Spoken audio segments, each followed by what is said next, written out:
Wait. What?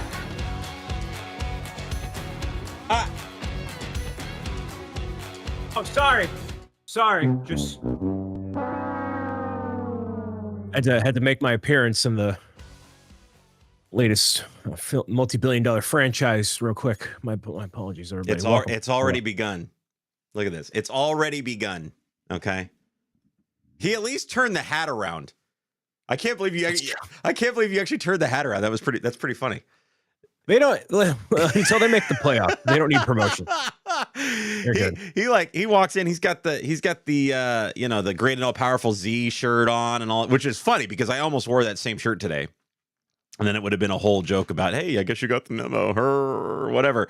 But then he's wearing a Patriots hat, and he goes, "How you like the shirt?" And I was like, "Love the shirt, hate the hat." Hey man. Yeah, man. How you doing, man? I'm good. Trying to get that. I got that suit dry cleaned, getting ready to schmooze and cruise, I guess.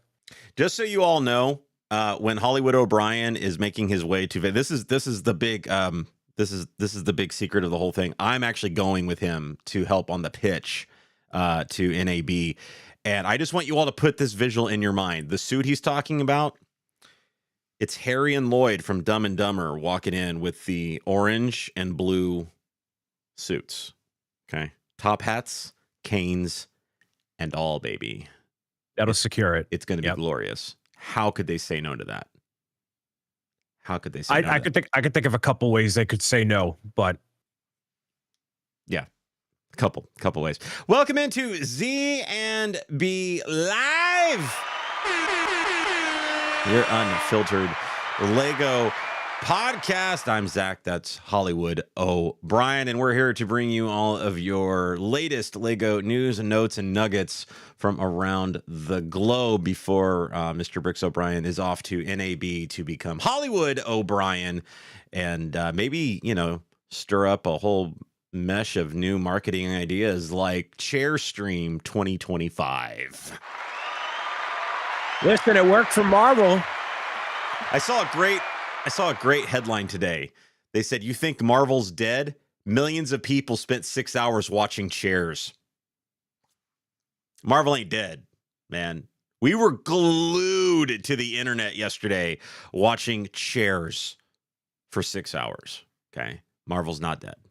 Y'all can just lock it up. And I thought initially it was like a CGI thing because of the way it was all framed up, but it was literally just them going through a single dolly shot and then freeze framing it and keying it properly with sound effects and whatever. I'm like, oh, that's pretty cool. That was great. But like, it's almost like, people are starting to learn like the power of live streaming and building that hype. We've seen people do chair streams and leave it up for hours beforehand. I don't know what you're talking about. I don't know what you're talking about. Sleep streams, chair streams. I mean, come on. It's the new. How many people would watch Robert Downey Jr. sleep? Millions. Yeah. That's what they're going to be doing in order to get this movie done, by the way, by next year. Okay. It's not happening. They're all just sleeping in that hangar bay that they had for those chairs. We'll talk about it in the post show, but that is not happening. Yeah. Absolutely. Welcome again to ZNB Live, your Unfiltered Lego podcast. We're live most every Thursday evening at 7 p.m. Eastern time. You can always catch us here on YouTube, clips over on YouTube, and of course the podcast audio version can be found over on Spotify and Apple Podcasts and pretty much anywhere else that you can find your podcast and things like that. But we have a lot to get into this week, like we do every week, and we've got a short amount of time to do it. We are a tight 1 hour show, but if you are live with us every Thursday, you guys get the benefit of having the post show. So if we want to expand upon anything afterwards, if you all in the chat want to discuss anything that we talked about, fill us in on your opinions or takes on stuff that we talked about. Maybe we messed up. I mess up a lot. You can correct me if you'd like. That's what the post show is for. So if you are live with us, make sure you stick around for a little bit after the show is over, after the hour-long show is over. We'd love to hear your thoughts on how everything went. Speaking of how everything went, Brian, finally finally, thank God, for the love of everything that is Lego, after all of the leaks and rumors and all of the hype built up around it, Lego finally announced Suki's Speed Champion set for 2025. I'm so excited for the Speed Champion set. Too Fast, Too Furious, baby. I don't understand this. I don't get it, man. Of all the characters that they have in Dom's family, Suki, a character that was in the second film about that much, gets a Speed Champion car and a minifigure? What? I mean, it's the closest you're going to get to a Barbie car in Lego. I guess. I don't know. The only thing I've seen only a few Fast and Furious, and the only thing I can relate to it today is that they have very bad attractions at Universal Studios that I've been told of. So it's so bad. So what they did, this is why I'm a purist when it comes to Universal, and I like the Hollywood like the Jaws one and the King Kong and because that was all done with the tram ride, right? Yes. And they basically took what they did in Florida was they took elements of the tram ride because they don't have a tram ride. So they took all of the show elements and made them their own line queue. So like as you're on the tram ride in Hollywood, you went into the Fast and Furious section, right? And then there was a show. But now in Florida, you got to like wait in an hour-long line to go see that one little section of it. And then you're done. Yeah, that's not great. That's not great. It's stupid. But they are doing the roller coaster above where the escalators are. That looks really cool. It's like on the side of the Hollywood Hills. Well, so again, I mean, Epic Universe is gonna be a whole other level, right? Like no, that's in Hollywood. That's Epic Universe doesn't have that. That's a whole thing. Okay. All right. Well, good on you, Universal. I'm proud of you. In all seriousness, whatever. It's I don't.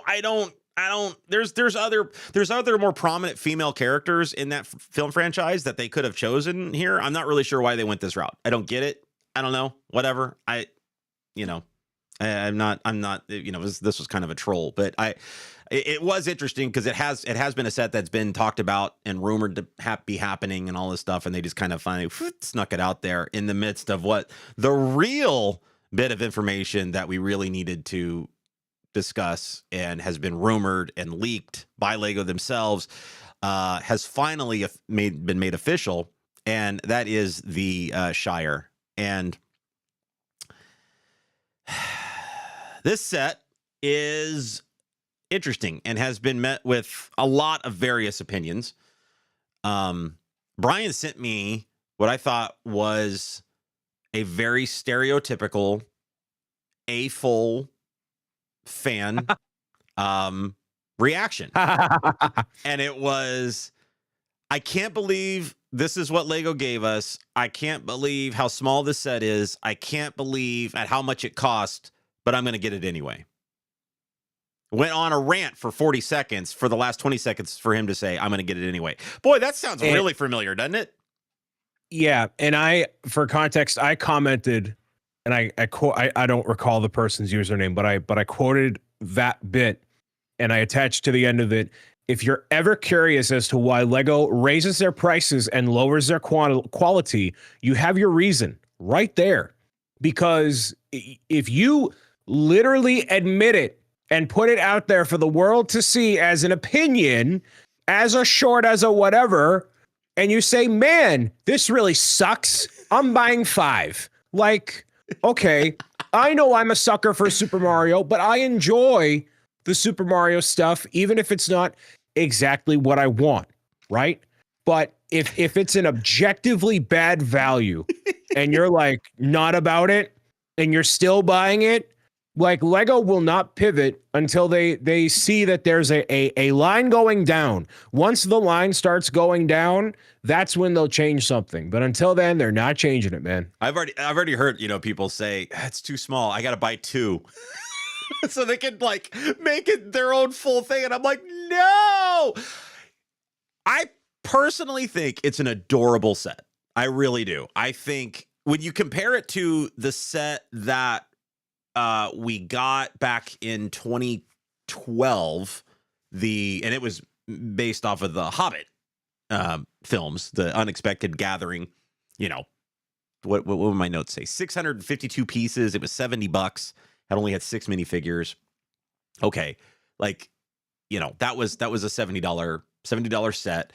And this just expands upon that. I still find it odd that you are calling it the Shire by adding sub builds to fill out Bilbo's birthday scene when they're really small sub builds, when those pieces could have been allocated to maybe spicing up the interior a little bit.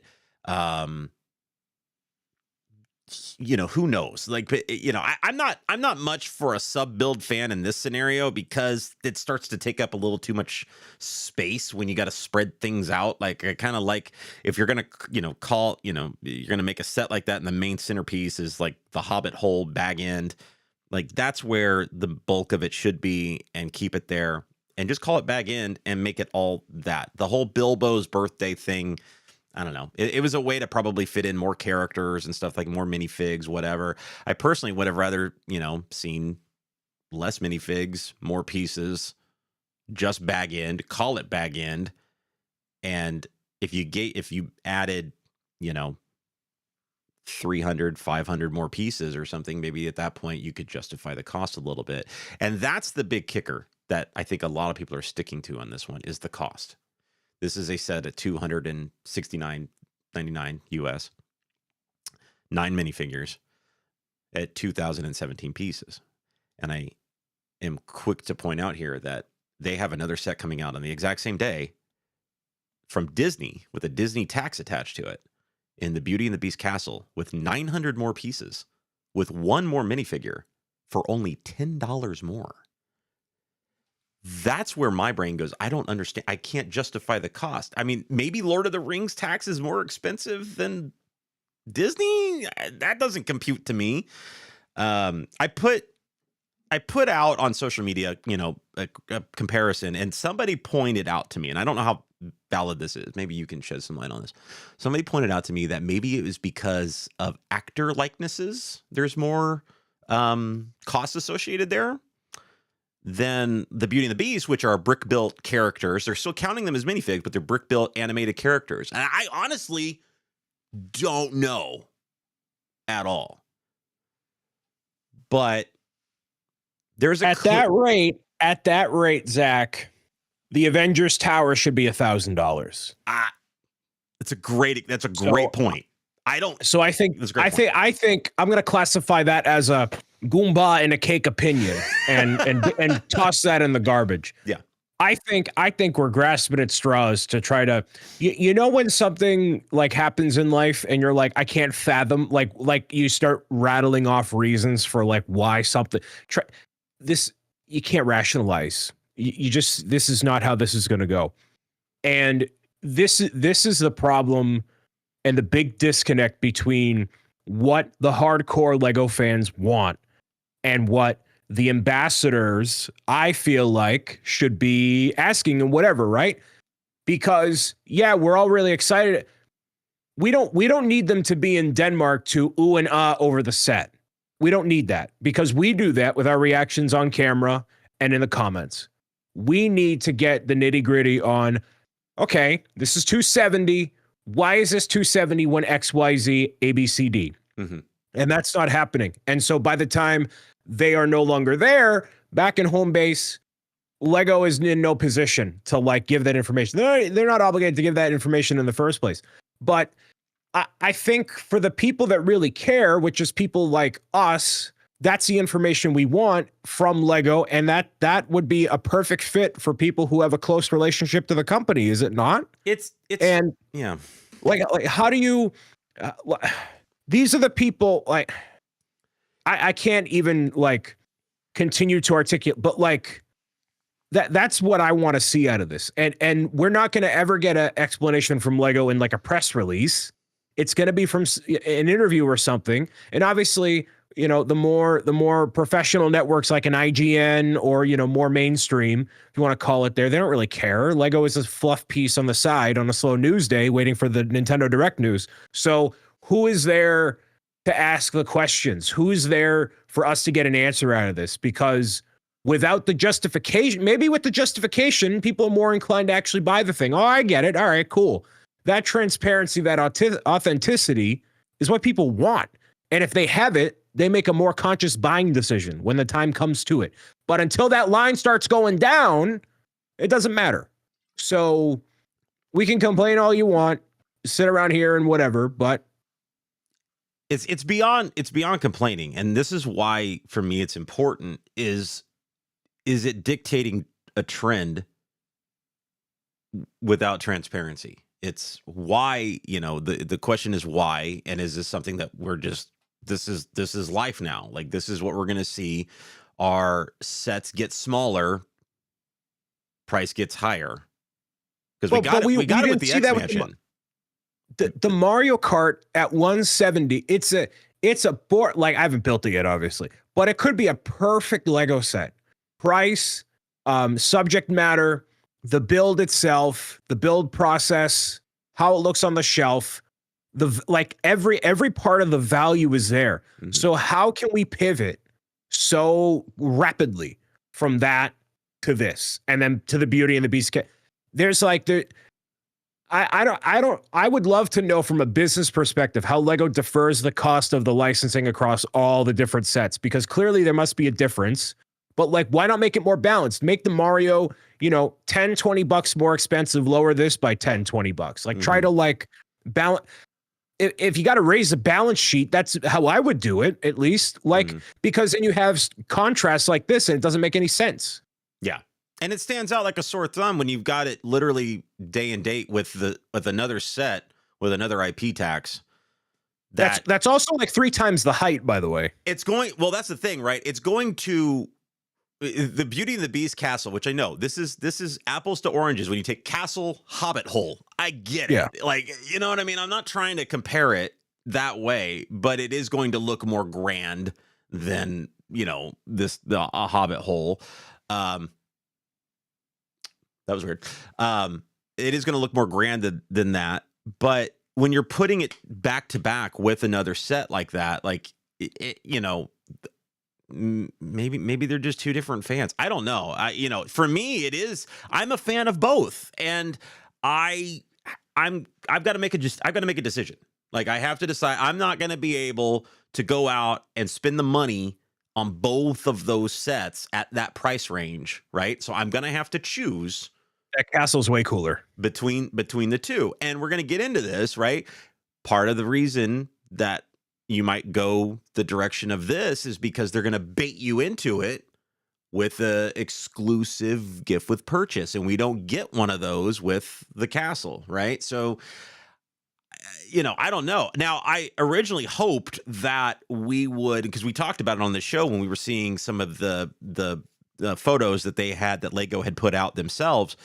You know, well, a lot of the fun's going to be inside. It's going to be the detail work inside. Like, one of the coolest, you know, it's all the richness of Bilbo's books and all of the, you know, trinkets and stuff. The inside of this set is boring. Like, it's so bad, right? I'm shocked at how barren it actually is inside this set. And maybe I'm just not seeing it. I don't know. I'm looking at what Lego has put out there for imagery, and it just looks empty. And I'm confused, because this is a very, like, you could have done a lot of fun detail work, but that's where those sub builds come into play. They put piece count associated with the sub builds and took away from some of the fun and, you know, detail work you could have done inside this set. And that's a shame, because I feel like the inside of this set could have been really neat and a lot of fun, with a lot of hidden Easter eggs, which they will have some. On the flip side, positive to this set, I said it when I was looking at the imagery on the website, and I think it's been confirmed now by some of the land members that have had the set, that have reviewed it now. The sticker sheet on this is very minimal, like very minimal. I had estimated 6 stickers. I think it's probably in like the 7 or 8 range, but like that's still really, really minimal. So you're getting a lot of printed pieces on the architecture, on the floor, things like that. Like, and there's value there. There's a lot of added value there. And I think that's opposite with the castle. Like, I think the castle is going to be, a full on massive sticker sheet kind of situation, right? So maybe that's where some of that cost kind of comes in, but that's where transparency is important. Just tell us, just let us know. Somebody needs to be able to ask the questions, and they just need to give us the right answer. Well, yeah, we had to raise the cost a little bit because we decided to make these printed pieces here that maybe we can use down the road for other things, or we thought it was important to make sure we had, the architecture fit the scene, or what. I don't know, just something. But give us these types of things, these types of answers. So, as a Lord of the Rings fan, this is a set that I really want to kind of complete that trilogy is the wrong word, but that trio of sets, right? We've got Rivendell, we've got Barad-dûr, now this. I don't know if we're going to get any more Lord of the Rings style sets in the future. Right now, the future seems murky, but who knows? Currently on the website, this is it. You get the big 3. Your entry point. This is your entry point in Lord of the Rings right now on Lego, and that sucks.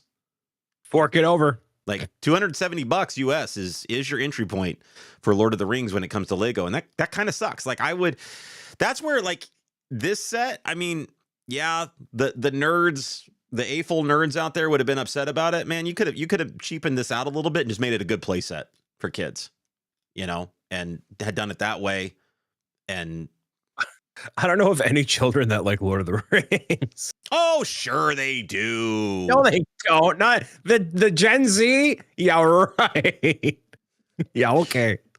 Maybe not. But like I said, the way, the majority of us aren't going to be able to fork over, $270 for this and $280 for the castle at the same day.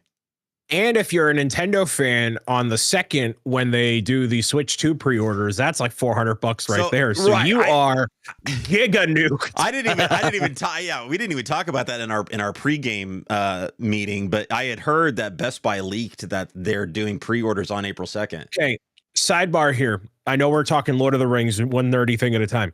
There's no reality in a marketing sense when you have millions of people watching this presentation. Of course, you're going to say immediately following the presentation, pre-orders are open, because everyone's going to go buy the thing. Of course. Yeah. Of course it's happening tomorrow. Between Vegas and the Switch 2, my credit card statement. I mean, I have the money to pay them whatever. But that's going to be nuked. I better get this TV deal, dude. Come on. What are we doing? Good luck. You are going to be needing me to send you coffees from now on. Yeah, man. My P.O. box is wide open, dude. All right. So the normal AFOL is going to have to make a decision if they happen to be like me and they are a fan of both Disney and Lord of the Rings. They're going to probably have to make a tough decision. Well, one of the ways that Lego is trying to push you in that direction is by releasing the a GWP, a gift with purchase, with the Shire set in the form of Smeagol and Deagle. Now, for those of you like Brian who's never seen Lord of the Rings, Smeagol and Deagle were cousins, I think, and Smeagol is who eventually becomes Gollum. That guy, right? So that's a really good Gollum. Good for you. Oh, I do a great Gollum. It's kind of scary. Yeah. Anyway, this is their moment of finding the ring, and the gift with purchase is you get 2 allegedly exclusive minifigs with this. Like, this is a good GWP. You know what I mean? And we saw the Fell Beast with Barad-dûr sell out within 2 hours on the early release for insiders. This set's going to be the same way. The Shire is going to get an early release for insiders on the 2nd and public release on the 5th. If you think that you have until the 5th to get this GWP, you are sorely mistaken. That is not going to happen. So if this GWP isn't gone online in 2 hours, I'll be shocked. So if these two minifigs are important to you and you're a Lord of the Rings fan, time to pony up the money for the Shire on day 1 and save the castle for another day, which is what I'm going to do. So, I wish for the sake of camaraderie that there was ever a situation that I would feel like the pain of needing to get a set day 1 for the GWP. I don't think it's ever happened ever where I felt like, I got to get it day 1. Not even like early on in your leg, because right now you're desensitized to it, right? Like no? Nah, not really. I mean, hashtag privilege, a part of my Lego store career where they would set aside one for all the employees as a benefit for working there, right? So, even beyond that, this guy. So I did miss out on one gift with purchase for the Winter Village, which I actually got in Bricks in the Six this past November. So, but it was only like $30. It was not a crazy amount. It was like the horse-drawn carriage. But other than that, the one I've cared about in recent memory was when Mario first came out, they had one, but it's kind of generic and whatever. But yeah, like the Black Panther with the cab for the Avengers Tower, I think I gave that away. I'm like, this is dumb. I never did understand that. Like somebody else can appreciate it as an exclusive thing. More than me. I have it. I've never opened it. Like, and I don't. It's one of those ones I'm kind of hanging on to. Like maybe at some point in time, I need to give something away to somebody, and here you go, kind of thing. Because I don't know what I'm. Yeah, I've given away other books are my passion. I gave that away, the Lego Ideas one. Like a lot of that stuff, I'm just like, See, that one whatever. I think is neat. And like the Fell Beast that came with Barad-dûr is great. I'm waiting to build that last after I'm done with the set. And then I need to figure out a way to mount it to the tower or something. Like I gotta figure out a way to fix it or whatever. A couple of those clear like for the superheroes. Yeah. Exactly. Now the interesting thing about this, so both the price of the Shire and now this GWP are being met with some interesting criticism. This scene, which Bricks O'Brien has refused to, I sent him the scene just so he could have some context, but he refuses to watch it for spoiler purposes.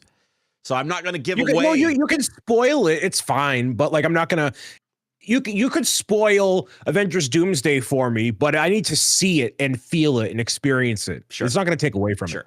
So, okay. So spoiler territory here. Cover your ears, children. Spoiler territory. This scene depicts when Deagle actually is the one finds the ring. He falls into the water. He's under the boat, right? He falls under and that's him under the boat there. He falls into the water, finds the ring in the water and pulls it up, and then Smeagol becomes obsessed with it immediately. And it's actually Smeagol's birthday. And he says, you need to give it to me because it's my birthday. And when Deagle refuses because of the power of the ring and everything, like the need to keep it, Smeagol violently strangles and kills his cousin, right? That's the scene that they chose for a gift with purchase. Lego, the family fun company, chose that scene of all of the scenes that you could select with a gift with purchase for the Shire. They picked that one. So I think the criticisms are a little valid because it's an odd scene to pick. Well, to me, the whole Lego picks and chooses their battles, and I think one of the battles they chose and has kind of desensitized me to this sort of decision was when they came out with the Buyer's House, and then Barbara was a exclusive San Diego Comic-Con minifigure afterward. And I'm like, oh, you're literally depicting the show where children die and a person that straight up gets killed. Okay, as the elusive exclusive for San Diego Comic-Con. Mm-hmm. All right, cool. and they just kind of roll with it. And they have the 11 and the Demogorgon brickhead and whatever. They do whatever they want. And like, this is why I say, you know, they would never do like a play set at this point. It's like Lord of the Rings is for the adults. And clearly I mean, yeah, of course a kid can like it, but like this is for adults. And I think you're going to see Lego go into this direction even more of just like subtle. They're not going to show, you know, blood stains on or maybe they will, because they did show that in the Jurassic Park gate, which I know you want, but there is a part of that build where it shows like an arm that has like translucent red on it, as if the blood, it's like ripped out. I want that set even more now. Oh my God. And so how did I miss out I think on that? Lego, I think they play it fast and loose, and like, you know, is anybody going to get really upset about this? But yet no. They still won't do a Megatron. No, I think if you make it a real gun, that's different. That's different. I mean, but you know, I mean, space tanks and space whatever. Come on, it'll be fine. My favorite part of this GWP is you know, I was having the conversation and I said, well, it's not like, you know, one side of Deagle's face is, you know, him dead or whatever. Yeah, true. But, right. you know, but as a matter of fact, his face that he is making, one side of it is him holding his breath because he's going under the water. So I'm like, well, you could kind of depict that scene if you really wanted to, because he's, you know, whatever. It's an interesting concept here. This set's going to go like hotcakes on the secondary market. People are going to be buying the heck out of the Shire just to get this on day one, and then turning around and quickly selling it. It's the, you know, it's the lightsabers of the Star Wars UCS sets. Like, they're going to turn them around and immediately try to sell them and make their money back on the set. And if that's what you want to do to get a free Shire, then you could. Like, you literally probably could, especially in that first week, turn around and probably sell that set right there for the cost of the overall Shire set. So set your calendars, baby. April 2nd is going to be nutty, man, between Switch and Lego releases and everything going on there. While you Lord of the Rings nerds battle it out over the Hobbit hole, I'm gonna battle it out against the neckbeards for the Switch 2, baby. Have fun with that. I'm happy with my OLED. I'm good. I'm not gonna. I'm gonna. Yeah, you say that, and then you're gonna see me play the new Mario Kart immediately when it comes out, and be like, man, I wish I could play with Mr. Pixel Black and White now. And then you're gonna go out and buy one because you're a sucker, just like me. No, because you won't add me as a friend on the Switch, so it doesn't matter. I'm not going to be able to play. You won't. You blocked me. You blocked me on the Switch. You only true. want me, I would only play with famous people at that point. Right. Yes. You only want me around for coffee. So speaking of Star Wars Celebration returns, this time in Japan. Lego will once again have an appearance at Star Wars Celebration. And they will be offering an exclusive Lego tile with the Star Wars Celebration logo on it as a gift with purchase at the Lego booth at Star Wars Celebration. That looks like a sticker. It does, kind of, doesn't it? Imagine if it is. No, ain't no way. It looks like a sticker. It does. You see the little steam on it? That's the official artwork too. So I don't know. I don't know. God, I can't imagine. I'm sure it's a printed tile. But that being said, you know, the last time I was at Star Wars Celebration was when it was in Anaheim, and they took the opportunity to announce several new sets coming out for that May for the Star Wars lineup. One of them being the little BD-1 droid, and I mean BD-1, I was a huge fan of. They did the set. They revealed the set for Andor at the time. This is right around May time. Like, we should start seeing some of this stuff coming out for Star Wars May time, especially the May the 4th celebration. We should probably be getting a UCS set of some kind, as well as other fun sets. Do you expect anything to be announced at a Star Wars Celebration, or does Lego keep that close to the chest and wait? I would love for them to unveil the Death Star. I would love. They don't have the courage. They're a bunch of cowards in Denmark. They don't have the meatball. They don't have the have the ungas. All right, they don't got them. I didn't know where they he was don't going got with them. They're quivering. Ooh, we're gonna quiver in our boots and release an overpriced little green hill. Ooh, yeah, they don't have the courage. So let me ask you this.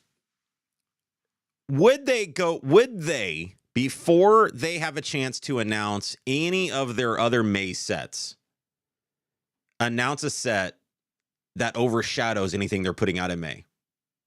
Right? Because the rumored Death Star is October, right? So all of a sudden you push out, hey, we're going to drop you $1,000 set in October. By the way, here's our $200 Star Wars. No, two separate markets. You think? Like, yeah, if you have like your microfighters, your trooper battle packs, your $70 starfighter, your blah blah blah blah blah, that does not cannibalize spending power for $1,000 AFOL centric ultimate collector, whatever. If anything, it just gives people time to prioritize it, because there's no way you can shadow drop the announcement of a Death Star like this. And like, if you want eyeballs, which Lego of course does, this is the perfect place to do it, because this only happens every other year and it travels all around the world. And Star Wars, not like hot right now. So maybe this is something to really rally and get people behind. And you bring it out on stage. You do a big reveal with a designer, and you have, whoever alongside it from the show or from the movies or whatever. Mm-hmm. I think that'd be really cool. And then alongside having that big centerpiece, you have the little itty bitty stuff surrounding it and whatever. But there is also that rumor of the Ultimate Collector's Jango Fett ship. So I think that would also cut it too. I think you have to show something big. You can't just say, oh, here's a brand new assortment added to the Lego portfolio collection. It's our Plo Koon microfighter. Nobody cares. Where's the big thing? You need the big thing. For the record, I 100% agree with you. I think they should do the Death Star. I think you got to do something. I think if you're going to take the time to put a presence at that convention, at that show, put a booth out there, and then attach a gift with purchase exclusive item there, you need something special going on in that booth. And I think that's your audience. That is your captivated core audience. The big fans. The one, because those are the people that are willing to spend Star Wars money right there. Those are the people from America that are flying to Japan to be there. They got some money. Right. That's what I'm saying. You have the audience. You've got them right where you want them, right? Push it out there. Let that dominate the news waves, right? Or you just announce that it's coming. You can do that too. You could. You don't have to have the full thing. Little fun render teaser poster or something. Oh, dude, are you kidding me? Absolutely. So, I mean, we're gonna get into this, but there's a lot. Like I said, we got an early bunch of Star Wars sets in January. We're going to get another big dump here in May. Like, it's a foregone. Like, we know what's happening. Like, they do it every year. Like, we're gonna get a huge dump of Star Wars sets in May.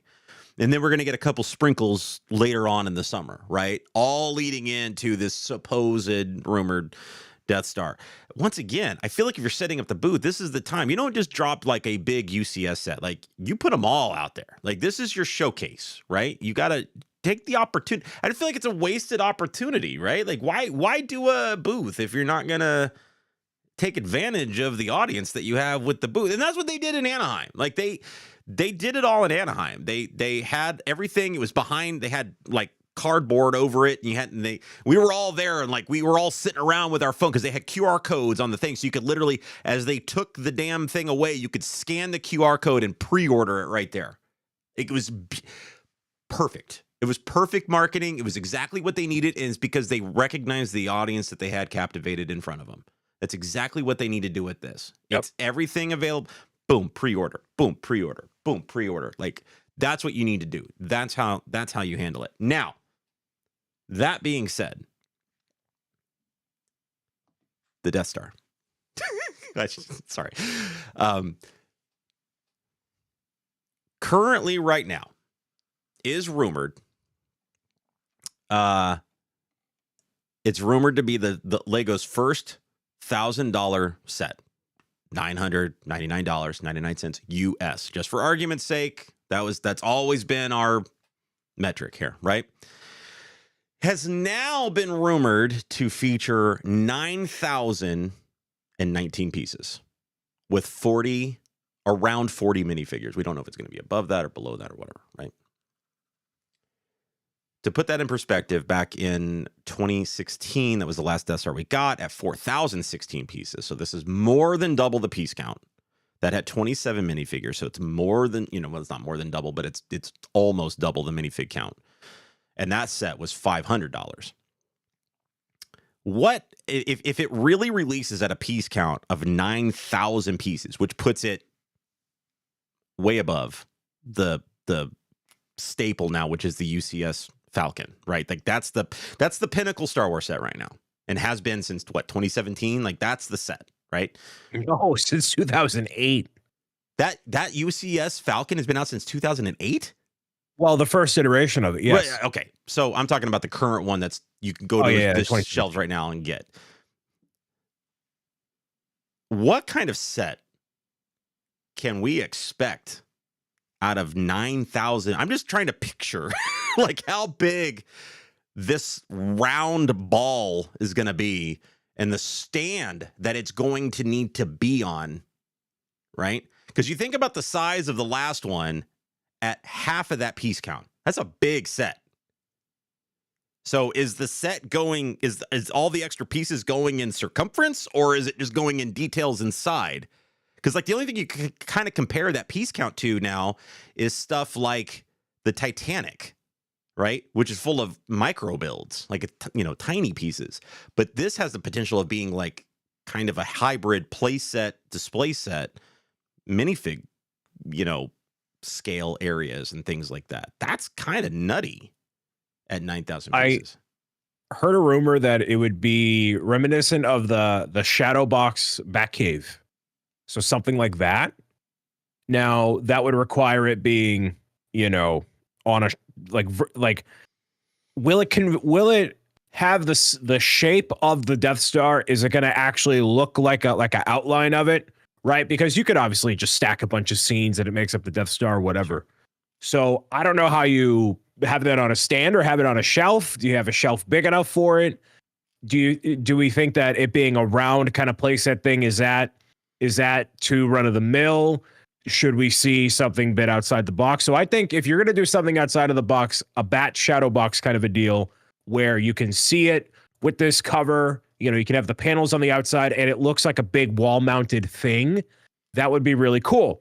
Now, how big would it be?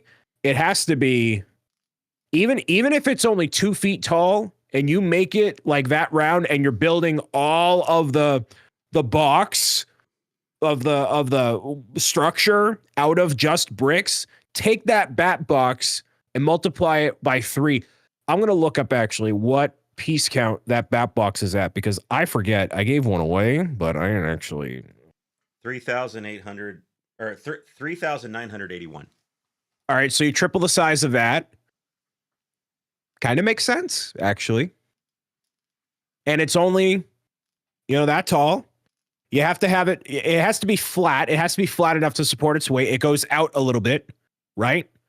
It's only like 2 feet tall. It's not huge. And you have different scenes, multiple stormtroopers. Don't think you're only getting 2 stormtroopers. You're getting 7 at least. Oh yeah. So mentally prepare.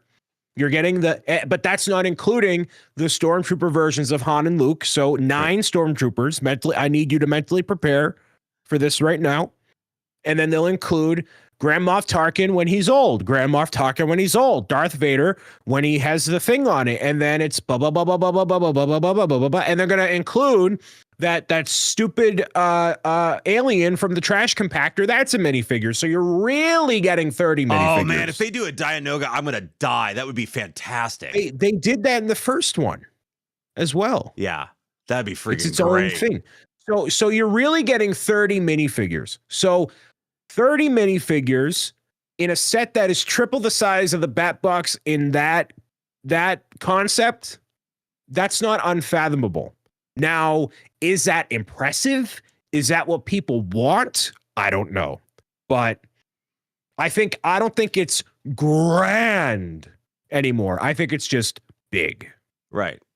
And that's where it would struggle, right? Because all of a sudden, if it's not special, if you don't get that, if you look at it and if it doesn't show Death Star, if you don't literally have like the 1920s cartoon thing where your jaw goes on the floor, your eyes pop out and they go blah, blah, blah, blah, blah, blah, blah, blah, like that, right? Then it loses all the effect, and you're going to look at $1,000 and be like, well, that's dumb. I'm going to do something else. Because that's what the Falcon does right now. That's why the Falcon has a permanent place. Jaw dropper, yes. In every Lego store, you walk in and there it is. Like, it is always behind glass. Every 40-year-old dude with 3 daughters says, babe, can I get now? All right, never mind. Maybe next time. We just walk up to put it on the Christmas list. Yeah. It'll never happen. Just frothing. Because that's what needs to happen with a set potentially like this. Is it's a set that needs to set the standard, a new standard, the new pinnacle set, right? It's a set that allows the Falcon to retire off into the sunset and replace it, into it's not the UCS AT-AT, which was here and gone. Yeah. You know what I mean? The big gray dog that everybody's like, okay. Like, it wasn't impressive enough. It just wasn't. The Falcon is still king. And so, it's can a set like that accomplish that goal in a scenario like what you're describing? And I don't know if it can. I don't know if that's enough to do something like that.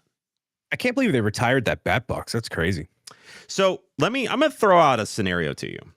And I know I'm looking at our chat, and I know we have our lovely friend Maddie Mellish telling us that the only thing that we should be expecting at Star Wars Celebration is the current current UCS potential set for May, which makes sense. I still think it's a misstep if you don't take the opportunity to potentially do something crazy with a captivated audience like that. That is your core audience. Scenario is this. Because I've been getting big into the world of the Gundam and model kits and collectability of things like that, right? One of the things that they do quite a bit, especially just collectibles in general, is that old pre-order scenario, right? Where it's not guaranteeing you the set, but you pay your dollar and you're kind of in the queue, right? Do you ever see Lego pursuing an idea like that, where on a set that large at that price with that much potential hype about it, that you advertise it as such, sign up to lock in your place today to earn one of a landmark set kind of thing? It's a $5 deposit kind of thing. You never see Lego doing that. No, because I would much rather believe and go with the Nintendo strategy, which is doing a warp pipe pass, which all it is just a virtual ticket that says you're entered into the lottery, and then boom, there you go. Or first come, first serve, or whatever. They've done it for the Switch 2 preview events. They've done it for hands-on experiences at PAX East. They're actually doing it for Pokemon cards at the Nintendo store right now. So you can do that and not only do it for online, but you can also do it for in-person visits. So Lego could say, all right, here's our $1,000 set. We have our Lego Warp Pipe Pass. What store do you want to get this at? You can literally handle all that infrastructure online without taking people's money at all. I think if you take any amount of money to like add it into, and especially if there's a random aspect to it, if it's randomly selecting people, which I would think that's what you would want to keep it fair, legitimate, right? And you don't want to have people waiting in front of the store at whatever hours or, whatever. If I don't think it would get that crazy, A, to begin with, but B, I think that's how you do it. So it's a similar, rest in peace, the express passes for Disney. Before we had the lightning lane, it's like you just come back at your time and, that's it. Do it that way. I mean, you kind of they almost already kind of do that in a way with the Bricklink designer program, right? Like, don't they have to gauge the interest before they make the set, right? Like, you have to buy into it. It has to become fully funded before they actually make the set. Are you talking like a Kickstarter deal for this thing? It's not. I mean, it's not like designated whether or not they actually do it. They're going to do it anyway. But I'm treating it as a way to lock in your spot. Like, I am guaranteed this set on day one. I have my spot solidified by my $5 deposit kind of thing, and then on the day it's released, I pay the balance, and it's available to me. I don't see the benefit of doing that, because it's a good way for them to gauge the interest on day one, like, especially if they were going to lock in. You're not going to be able to produce more from this moment right now until when they actually release it in October. I mean, I don't know what the turnaround time for Lego is, right? That's entirely what it's dependent on. Like, I could probably do that with Pro Gamer's Guide, because it's like, very small run. Like, we can pivot quickly, but that's like, I'm a jet ski and you're working with the Titanic, right? It's like you're moving like this to make a decision like that. So they don't announce anything at Celebration in Japan, right? Because they're cowards, yes. Okay. When do they announce this set? Because if you don't do it then, you're not going to do it in May, right? Like, if you're not doing it at Star Wars Celebration, you're not going to do it in May, because now you're back to are we overshadowing the sets that we currently have pushing out there on May the 4th, right? So now when do you do it? June, July? I think if they're going to take any level of once I get to Hollywood, I'm going to stop. But once I get to Hollywood, I got to stop giving away these ideas for free. But for now, what you do is you do exactly what Marvel did with this Doomsday reveal, and you say, "All right, here we go," and you leave people in suspense. You let them loom. You let them whatever. It's a shot of Endor. You can see the whole the whole thing move. Like, it's not a static image. It's going through its cycle. And then eventually you just see the black outline slowly approach, and just watch it and do something like that. Reveal it, here's the outline with the countdown. Please, God, we love a countdown. Do a countdown. They did one Let for it Bluey, sit there. for God's sakes. We got one for Bluey, but we can't get one for this. And those sets suck. So imagine doing that for the Death Star and having it resonate. Someone's got to pay me for these ideas, Zach. Okay. I'm sick of this. So here's why I'm saying, like, for the love of God, don't pull a Shire. Like, don't announce it the week before the freaking set comes out. Like, for the love of God, I'm gonna throw it out there because I'm evil that way. Lego's not officially announced this set. This has been a rumor for months. It's been picked up by news organizations all over the world. We've had prominent Lego influencers talking about it on their social media. Lego influencers. Oh, you like that? I don't. Lego Really don't. themselves has not actually provided any bit of assurance that this is actually happening in October. Does this set even exist? By general construct, the Lego realm is not big enough to have leaks come out that are purely falsified. They normally weed themselves out being true, and they kind of just stay there unless it's really stupid and really zany. But like, I can't think of a time where something came out and that it was totally false and there was nothing to it. I can totally remember a time like that in the Nintendo sphere specifically, and I'm still salty about it. With Super Smash Bros. For Wii U, there was a really good render of a Rayman being added into the game, and it was absolutely faked. And I was pissed because I wanted Rayman to be in the game. But it was that good and that convincing and spread that far that people believed it was real. Nothing like that, to my recollection, has ever happened in the Lego realm, ever. This could be a first. No, I think it's going to happen. I mean, I think Lego is due. It makes sense for a couple different reasons too, from like a market standpoint. They want to, hey guys, they're at the, the high tower in Denmark, and they're like, hey guys, the line keeps going up. What if we charge him a rack for a big gray ball? What if we did it? What are we gonna be? I think this is a time. I think this is a time to try it. There's no other set it could possibly be for $1,000 US. No other IP. Nothing even comes close. You can't charge $1,000 for anything else. The only thing that would add more fuel to the fire is if people actually cared about Star Wars right now, and they kind of don't. And don't tell me Andor season 2 is going to save it, because it's not. So they gotta try it and see. And then if people don't like it, then whatever. I don't know what else you could put at $1,000, man. I don't know, man. The easy way to say is nobody cares about Star Wars, but all of the breakouts and meet and greet sessions and stuff for Japan Star Wars Celebration were gone like that. Yeah, because you have all your super fans. Of course you do. Yeah. Well, Star Wars is that, but I mean in the general consciousness, the general public. Star Wars is not right now. Not like Marvel is.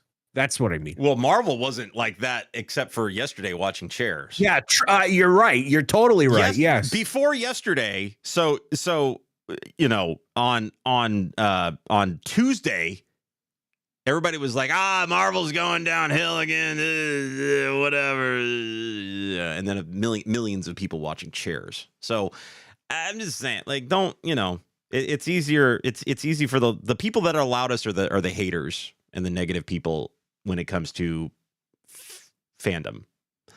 And so, the people that love stuff tend to be a little bit more quiet about it for whatever reason, right? I think Star Wars is still pretty solid out there. And I think Star Wars Celebration is always a good barometer of that fandom. And I love seeing all the crazies and the fans get together to celebrate one of their favorite nerd properties that they grew up with. I think it's dope. I watched Anaheim a couple of years ago, and you know how I feel about Star Wars, right? Generally speaking, that looks like so much fun. Being in that room with that many passionate people about this one thing. I would love to go one day. Obviously not going to Japan, but if it ever comes back to the US, like an Orlando, I mean, like just to experience that energy as a, semi-involved fan. It's lovely. Right? I would love that. Yeah, it's a lovely experience. It really is. Once again, my God, 2 minutes left. And guess what? This is all you're getting for the next 2 weeks. So take that in. That is correct. Unfortunately, no live show next week. No show at all. No show at all. We've got important things. We got lots of things cooking, and once we get back, we'll have an opportunity to share all of that with you. So it's going to be exciting. So I know you'll miss us. We will miss you. But all that does is give you more time to share this episode out to the masses. Okay, that gives you more time to hit those bell notification icons, those subscriber icons, those heart icons, right? Get it all out there. Leave your comments. Hit the share button. Tell your friends, tell your neighbors, tell your pets. Okay? We exist. Okay? Tell Joe Mama. Joe Mama. God. Oh, Joe. Yikes. If you are live with us, though, here on YouTube, make sure you stick around for the post show. Probably lots to break down. I'm sure I'll get heated over somebody's comments about Star Wars and the fandom being dead, because it's not. That's fine. But thank you all for being with us. We appreciate you all. We love you all. Make sure you do subscribe, share it out. Find us here typically every Thursday at 7 p.m. Eastern over on YouTube or over on all your podcast channels that you can find us. Leave comments, share it out. We appreciate you all. See you for the live post show after this. Until next time, everybody. Bye. Oh, it's the wrong button.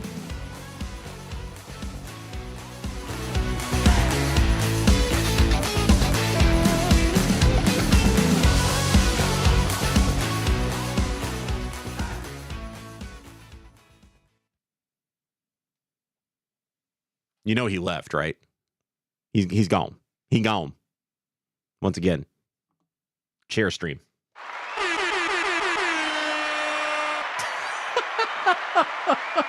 That's all you get. We're just going to do chairs. So I had the idea, like immediately, you know, during all that, I was like, okay, I need to take, because they shortened it. They have a shortened version of Marvel's chair stream where it just does all of the chairs, like, right? And I was like, yo, I could totally track each one of those, right? I could totally track those and change the name on the back of the chair and have it like roll on by. And I was like, I should do that for the big, what is it, May 17th stream that we have for the Kickstarter, thing. Yeah, they took away the tiny. Yeah, they did. And here, you know, I'm sitting there and I'm like, yeah, I need to download that clip and create the chairs and all this stuff or whatever. And I get on Instagram tonight, and freaking Bricker Builds beat me to it. It's like, what did they do? So I was like, for our Kickstarter, the end of the Kickstarter thing, our Mario Kart stream, where we're gonna have like several of it. I was going to replicate the chair thing and put our names on the back of the chairs as they rolled on by, right? Yeah. And I felt so clever about it. And then I get on Instagram tonight, and freaking Bricker Builds already did it, and they had like set names on the backs of the damn chairs. I was like, okay, but like, who cares about Bricker Builds? I know. I'm just saying, like, it's, you know, I'm just like, you know me. I'm like, I saw many superheroes today do it with his name. Listen, this is a meme culture, dude. This is what happens. People, you know, they whatever. It's fine. We'll still do it. I mean, I don't want to be accused of stealing ideas. No, we haven't accused each other of stealing ideas for a long time. It's fine. We kind of just. I'm beyond that now. I'm concerned with Hollywood. Where they steal ideas all the time. True. So are we legit think that they're not going to announce anything at Celebration? Matthew Mellish, we're not going to get a single. They'll announce the starfish. They'll announce the starship, Django starship. I'm curious what the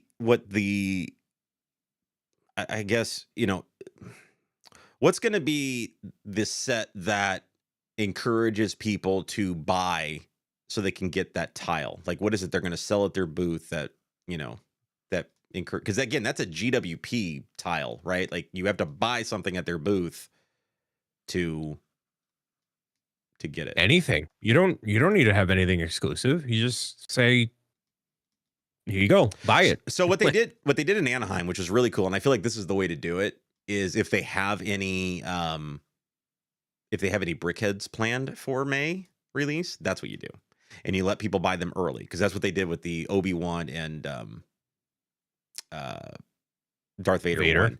And if they want to tie it into Andor, I don't know if they're doing this, but like, dude, a little Andor and K2SO brickhead combo would be dope, and that's what you sell, because Andor is going to be at the top of everybody's head. They got nothing else, man. Mando and Grogu's not for another year. They don't really have anything else to pump right now. I didn't know Andor, that's going to be the final season as well. It is. It's going to span several years apparently too. Like, it's going to, like, you know, catch up to right to the start of Rogue One, which is really, really cool. I'm very excited about Andor. I think it's going to be great. But the first season wasn't very Star Warsy. It was sci-fi, but it wasn't like Star Warsy. So, did you see the most recent episodes of Daredevil? They're so good. They're so good. Daredevil's killing it right now. Yeah, it is. Yeah, it is. That it's a very weak cameo, but like the cameo that they have in No, it's great. It ties it in perfectly. it's perfect. And that's the thing. Like it's a way to do a cameo that like fit and work. You don't have to say, oh, we're gonna toss in whoever, you don't got to do that. You could just like, there's a nice way that you can connect everything and make it cohesive, and it's a fun nod, and you're like, oh yeah, these people are all existing in the same area. Here we go. It's cool. Well, they did not do that, Matt, with Anaheim, and that's what I'm referring to. Is we got BD1, and they may have done it at like a fan media day or something that normies hadn't seen, but like BD1 was getting, I believe that was like a big deal, seeing it for the first time at Celebration and being able to scanning that QR code and being able to like freaking pre-order it right there while we were saying. That's what I'm saying. People were swarming that QR code. So they have the audience. Take advantage of it. That's what you do. Get the Django Fett set out there or whatever it may be and put a QR code on it and boom, have people scan it. And we were crowd surfing to get to that QR code. Oh yeah. Revenge of the Sith is this year. I was going to say, when's the 20th anniversary of Attack of the Clones? It already happened. So they can't tie it in that way. You know what I'm curious about on the subject of the exclusive looks at stuff and fan days. It really, in a weird, broken way, warms my heart that, like, everybody got to see the Hobbit hole, get to see this early, get to see that early, get to see this early, got to see that early. But even the special privileged land members did not get to see Mario Kart early, and I saw it before alongside everybody else. I'm like, if I can't enjoy it in Denmark, none of you people can. Yay! So I'm curious, like, what they decide gets out there and be shown early and hype it early and do all of that. That's interesting. I didn't know that they didn't show that in Denmark. Well, I didn't see any videos of like a designer being like, and now to take the latest look at the brand new assortment from the Nintendo, and then everybody awooga when they take off the cloak, right? I didn't see that for the Mario Kart. Everybody was like all at the same time. Huh. So that's interesting. It's probably Nintendo being like, you're not showing those people nothing. That's fascinating. I don't know. I just think that's where you do it. It also is like, this is, me, this is the curious cat in me going, what the hell else did they get to see while they were there? Like, what else? Oh, I don't care. I don't care about anything else. I feel like, I want to know, man. I want to know what's out there. I hate surprises. I hate surprises. My wife and I both hate surprises. We buy something for each other for birthdays or Christmas or whatever. Dude, it never makes it to the actual day.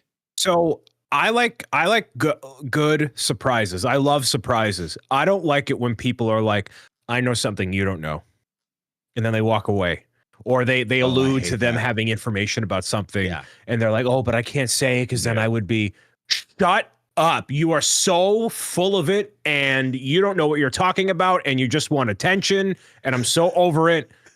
Shut up. Just shut up. I don't care. You are putting that out there because you feel more privileged, or you're lacking attention at home, and you don't want to be able to, whatever. I hate that. I hate it. Off topic.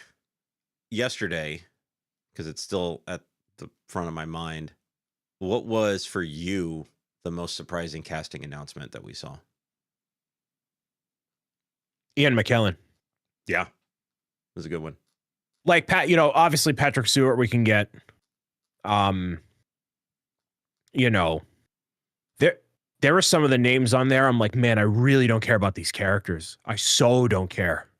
Like, get them out of here. Which ones? Like, so I was mentioning this on my live stream last night. I did not like the direction they took in Black Panther 2 in making Shuri the follow-up, or taking up the mantle. Okay. I did not like her motivation at all, and I don't like how they got to the conflict with Namor at the end of the movie. And obviously they would have done something different if Chadwick Boseman was alive, of course. But I don't like the direction. I don't like the path that she took and got to where she did, and I don't like any of it. So seeing like, oh yeah, we're gonna involve her again. I'm like, all right, great, cool. Well, she's our Black Panther. Also, I mean, that's just who it is. Like, that's just the way it is. Right. Yeah. And then they also did all the Ironheart stuff. So like now we're gonna shoehorn Ironheart in here a little bit more, and then we're gonna spin that off into a series. And I'm like, man, I don't really okay. I agree with Lindsay. I think M'Baku should have been Black Panther. I wanted Winston Duke to be taking up the mantle. But him as the leader of Wakanda, I think is pretty dope. Like, I think that's a good sidebar for him. Yes, but but as the leader of Wakanda, I wanted him to be Black Panther. Right. But Shuri's in the comics like that. Like, it makes sense. She and I get it, and I get that, you know, Ironheart takes up the mantle for Iron Man, and I get, and I like Sam Wilson being Cap. I think that's all. They did such a good job with handing off the mantle to Sam and what is implied with that shield and playing. I love all of that. Yeah. The movie I wasn't like 10 out of 10 on, but like with Shuri, I think it was rushed. Of course, it kind of had to be, but I just did not like the path. Yeah. And Matt, you're totally right. Like, first of all, they've already, like, Robert Downey Jr. and Marvel on social media last night, they were already teasing that we're getting more announcements. They're holding them back. Oh, that's not everybody. No way. No, yeah. We're getting at least the number I heard today is we're getting at least 20 more. My guess. So here's the thing. More chairs. We're both creative people, right, Zach? You are. Shut up. You are too. There is no way on earth that you can do justice and balance 40 like heavy hitters. Notice of that lineup we saw yesterday, 0 Young Avengers in that. Zero. None of the characters they're trying to shove into the narrative so they can spin it off and make Young Avengers and all. Zero TV. That's not even Disney Plus people. Yeah, we didn't right? get TV. That is the heavy hitters. You're telling me you're going to have a 2.5 hour movie with 27 heavy hitters and then some, and you're going to get that done in less than a year? That is physically that when Doctor Strange is in Infinity War and he's doing this and he's going through all the realities trying to piece it all together, there's no reality where that happens and it turns out really well. No reality. You cannot convince me. You can have all the money in the world, the best people in the world. That movie does not take a year and it turns out right. Absolutely impossible. They're delaying that to next year or 2027. Easily. So they, I personally believe that the length of that cheer stream was strategic in showing us how long that freaking movie's going to be. Yes. Well, I don't know. I think they can get it done. I still feel like the shooting schedule is probably going to be about 3 months, which still allows them a lot of time in the effects department. And it depends on how much. There's a lot of newer technology available where they can do some things that allow them quicker turnarounds on I don't believe effects and stuff like that. Regardless of the cast size, like it's still going to be a daunting task to shoot. So here, let me put it this way. I'm gonna give you a scenario. Okay, I'm gonna give you a scenario. Last year, when they announced Doomsday, right? Robert Downey Jr. came out. Okay. That's when they brought out the cast for Fantastic Four, right? We already knew about them. They'd already been announced, right? That next day, they flew to London to shoot the movie. That's your timeline. And I'm not convinced that's going to be good yet. Well, we don't know it. And I know we're talking about a bigger movie and everything like that, but they clearly have capabilities of producing films in that amount of time. You can produce it in that amount of time. You're not going to convince me it's good. how many Marvel movies that have been released since Endgame have people been jazzed and beyond comprehension excited about? We've had Captain America, lukewarm. We've had Guardians 3, excellent, but it was not part of the public consciousness because James Gunn's already on to DC. He had his thing, whatever. All of the we have the Marvels that did not resonate. We have all this Disney Plus stuff did not resonate. There's been more that hasn't resonated with Marvel since Endgame than not. So in my calculation, there isn't enough to pull from. And even with Deadpool and Wolverine, even with that, you have Ryan Reynolds and Hugh Jackman who are like, all right, we already knew we wanted to do this idea. Like the ideas are already cooking. It's already going there, whatever. And that is a much different scale than this. I don't like Deadpool is used to working on like a smaller budget and a tighter timeline because of what it is, you know? So nothing's convincing. Here's the thing. It's the other way around though. I've seen these movies go through, you know, most recent was Captain America, you know, a plethora of reshoots, rewrites, all kinds of things to try to get it right and, you know, balloon the budget and do whatever because of certain situations. And they turn out pretty mediocre. But, you know, some look, Shang-Chi's great. And that was an early phase 4 film. You know, the Loki series was great. WandaVision, great. You know, I personally dug, you know, the Hawkeye series. I thought that was really, really cute. Yeah, a lot of them are really good. There's been a lot. I feel like when you start to drill down to it, I think there's been a lot more good than there has been bad.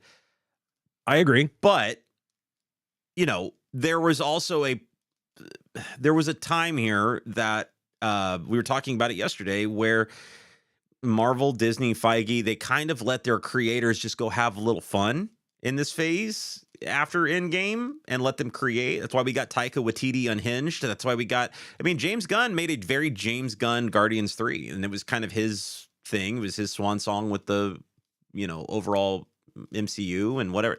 And we got that with a lot of these films. Peyton Reed was the same, you know, same situation. And Ant-Man, you know, faced a lot of, and Marvel in general faced a lot of criticisms over the working conditions and limited budgets associated with them on the visual effects side and stuff. So I don't think you're going to see Disney and Marvel go back down that path. So I feel like just because of the public reception to that and the industry reception to that. So I feel like they've learned from that. And I feel like Bob Iger and Disney backed the Brinks truck up to Feige's office and said, whatever you need, blank check, go get it done.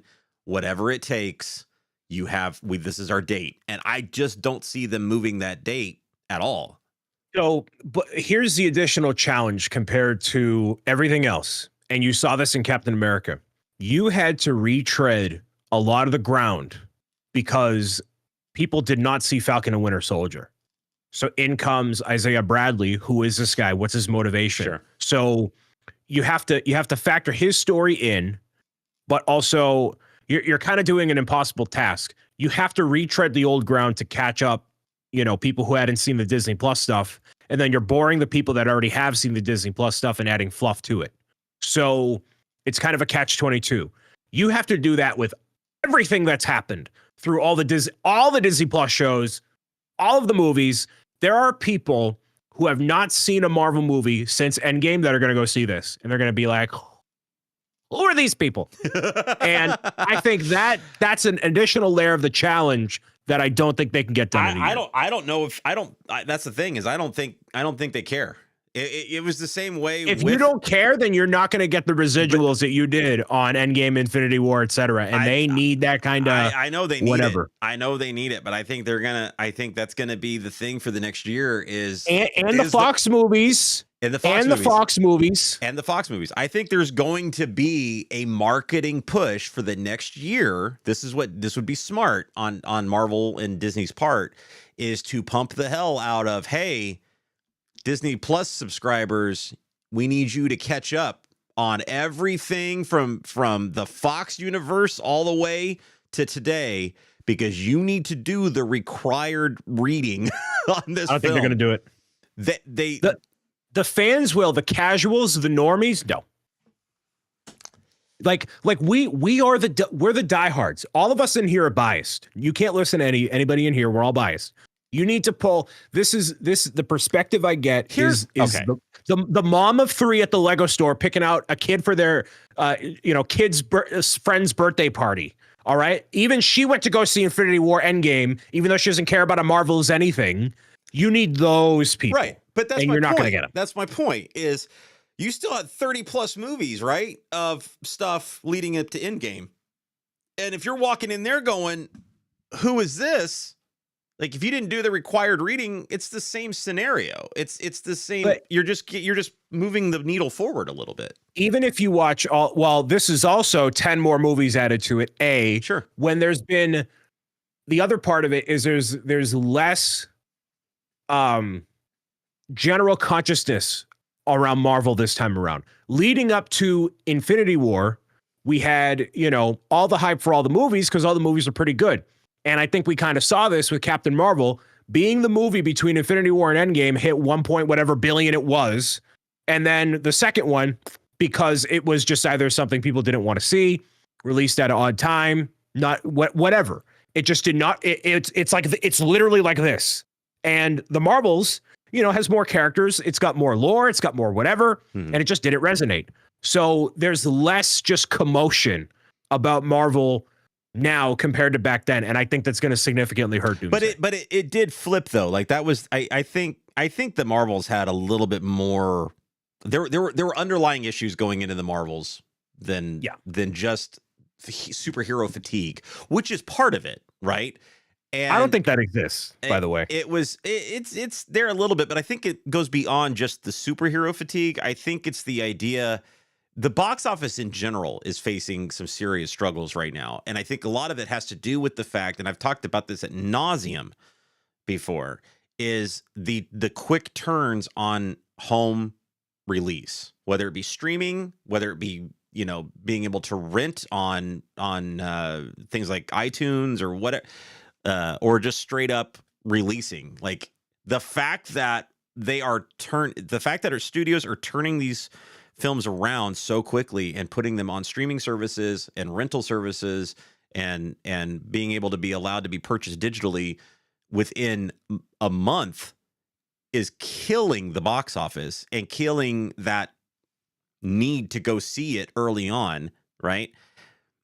The big reveals were done. The big shush stuff of Endgame was gone. So there wasn't like that need in the Marvel universe. There wasn't like, we're not waiting for big reveals anymore. Like we don't have anything ready to rock and roll right now. It's just kind of people. It's like you graduated high school and you don't plan on going to college. And you're like, all right, pieces, whatever, right?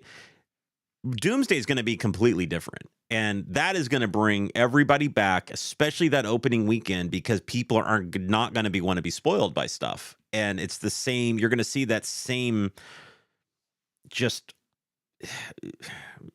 need to enjoy it and experience it before in a cinema before it hits a home release or anything like that. So I think there's going to be that. And I don't think you have to. I don't think you have to dumb it down. I think Matt said in the chat. I think if you dumb it down, you water it down too much, and it makes it worse. I think you got to go into it just expecting people to do the required reading on the property in order for you to potentially enjoy it as much. My wife looked at me like during Wolverine or Deadpool and Wolverine was like, who the hell's that? She didn't get it. She still enjoyed the hell out of that movie. She didn't know who Elektra was. She had no clue what Jennifer Garner was doing there and why people were going nuts over it. Had no clue, right? Yeah, but also Jennifer Garner's not like integral to the plot. Like you have all these characters that star in their own movies that are relevant as part of this franchise as it's ongoing. I don't think Rebecca Romijn is going to be integral to the plot.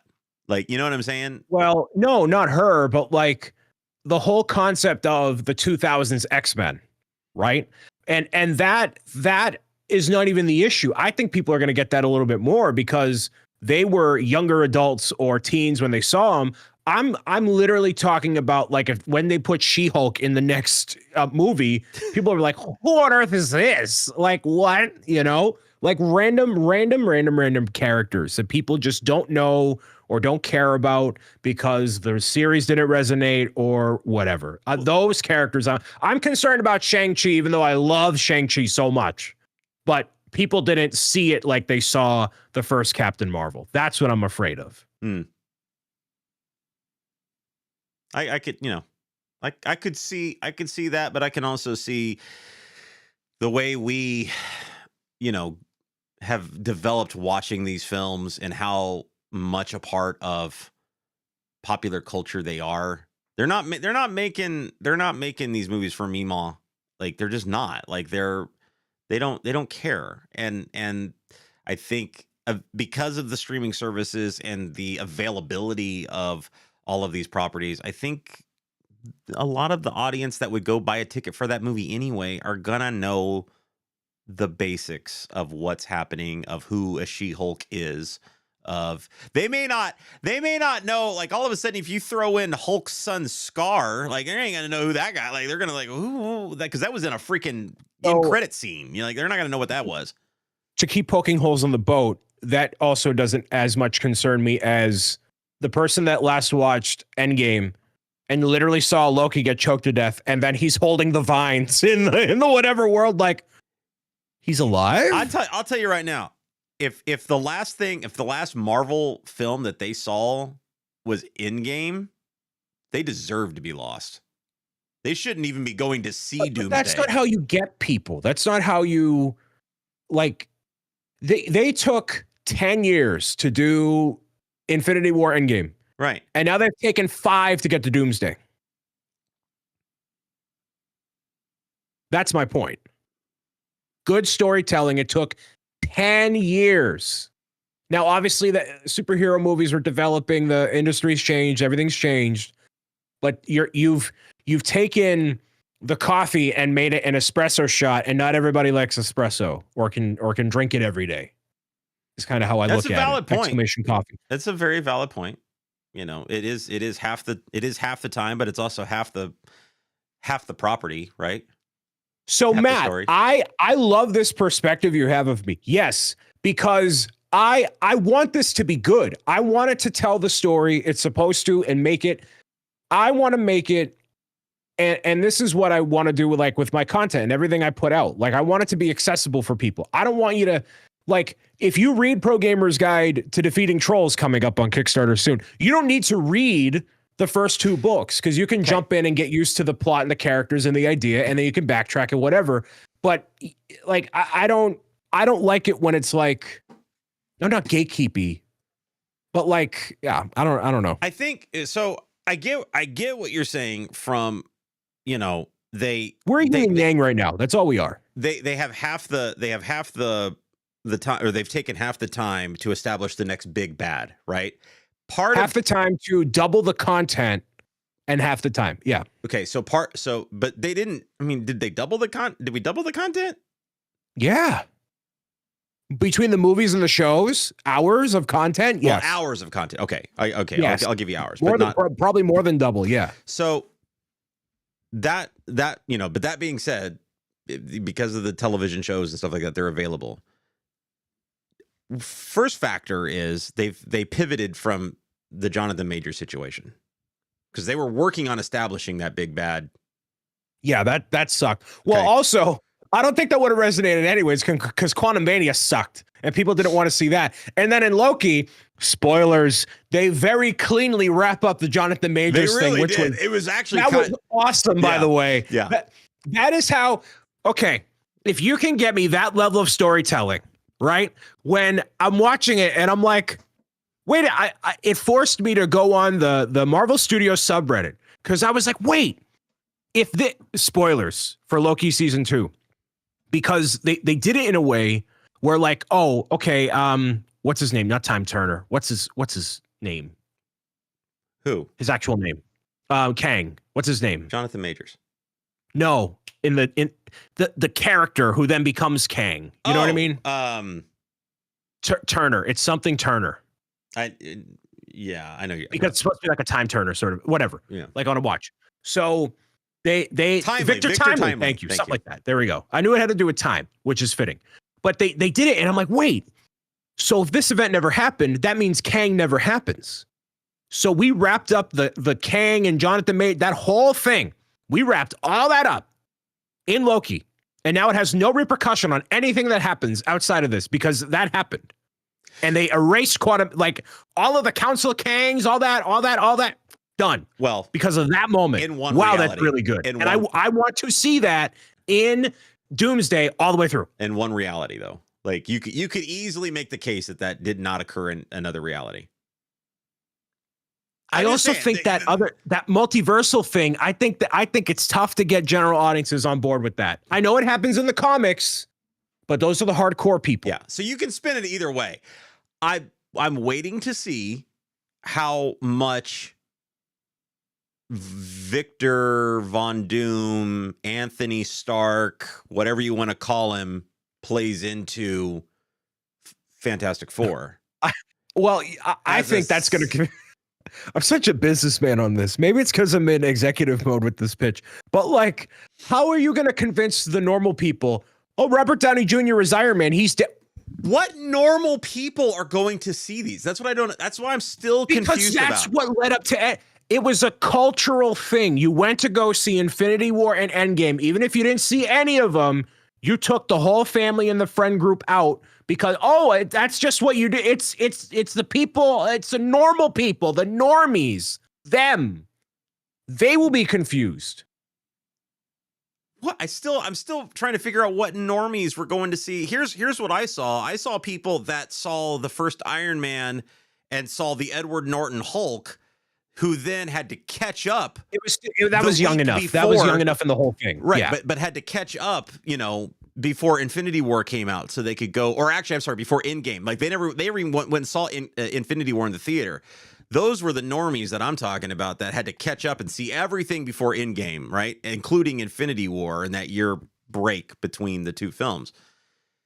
I'm guessing that's what people are probably going to start doing leading up to this. They're going to be like, oh crap, I got to catch up. And that's where it's smart for Disney and Marvel to be like, hey, we got this great service called Disney Plus where you can catch up and do all the required reading that you need to do. We got all the Fox movies, we got all the television shows you need to watch. You could even have people out there like the Russos saying, make sure you watch this, and this to make sure you catch up. So Matt, you're saying I don't have any faith in the audience. You're correct, I don't. Because that audience are the ones that are stuck on these devices, doom scrolling Instagram and TikTok instead of going out to the theaters. How can I trust those people here's the good news. You to can then get go Disney out to the Plus theater? you can get Disney Plus on your device. But they're not paying attention. They're watching Infinity War in 3-minute clips on TikTok. That's the point. That's the thing. You can't say, oh, well, just watch literally 300 hours of these long form shows on this paid service. People like, nah, I'm not going to do that. I'm going to go do something else. And then you expect them to like show up for the movie. Like, I think it will perform really well. It'll go over $1 billion. It'll whatever.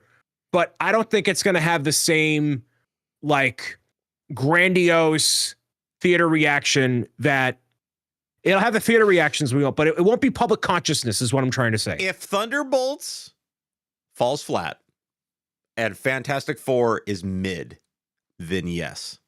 If one of those two are extraordinary, especially Fantastic Four leading into it, I agree. I think people will go back and start doing the required reading because I feel like Fantastic Four is a great gateway because I don't feel like that movie's going to. I don't feel like you're going to need any required reading for that movie, right? But I think going into Doomsday, you will need to see that, and I think that is a good entry point. That's a good entry point, right? Like just like with Iron Man 1, you needed to go see. I'm sorry, with Avengers, you needed to see Iron Man. You need to see Iron Man 1. Yeah. You need something. Right. There's going to be, I feel like you're going to have some exposition. Something's going to happen, whether it be, I don't know, it could be Doom himself giving the whole explanation of whatever. They did it really well in the second Guardians movie when they explained the Infinity Stones. That was the Yeah. Collector. Like, No, the first. was it the first one? Yeah, it was the first one. You're right. In the Collector, yeah. The first one. The Collector, like, explained all the Infinity Stones, right? Like, and that's what I'm saying. Like, you just need a moment like that to kind of whatever. The storytelling, yes. You know, and it's a 5-minute part of your 3-hour opus. I think they should do that in Fantastic Four. And they could. You don't do that in Endgame. And they could, and that's the whole point of having Reed Richards there and having the idea, because again, in the comics, there's so much going on with him and Doom and the Council of Reeds and the Illuminati and all this. Like, you could do so much stuff, you know, whether it be a post-credit scene or whatever. Like, you could do a lot of things to set that stage. If you get out of Fantastic Four and you don't have a clear path to Doomsday, and no mention of Doom, yeah, then you got a problem. I'll give you that. So this is what I mean. You need to have story leading up to it. Like in the marketing, you got to see Fantastic Four. Not because we're going to shovel story into it, but because, like, it's a great movie, you know, great people involved, whatever.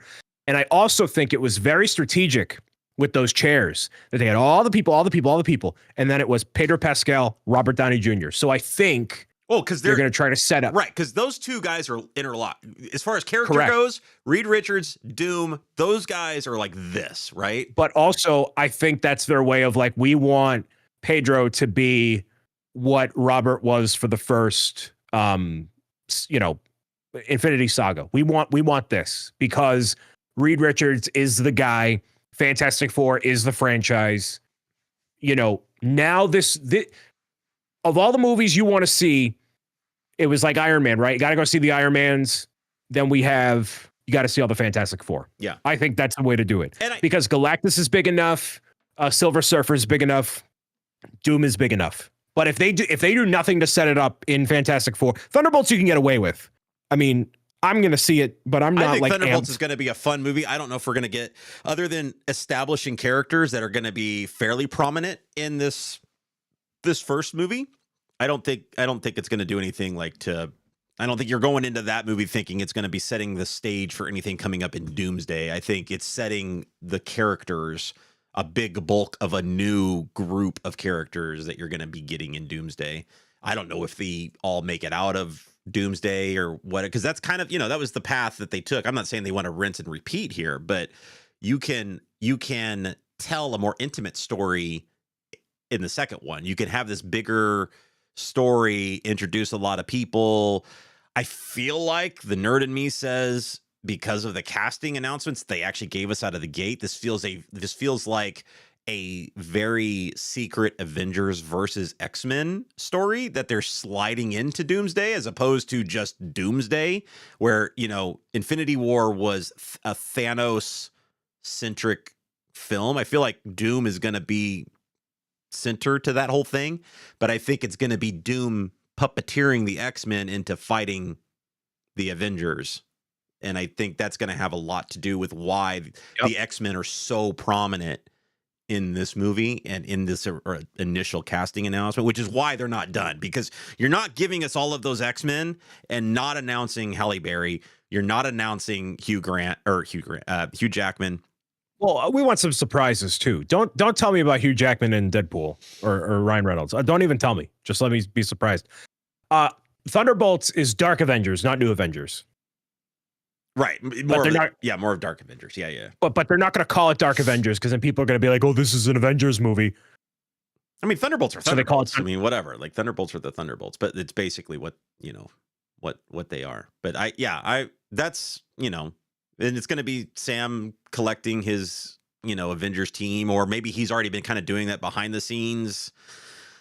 By the time we get into Doomsday, like, you know, Cap, you're up with your guys or whatever, right? And that's my point too, is like, you know, Iron Man 1, the post-credit scene was like, what was it?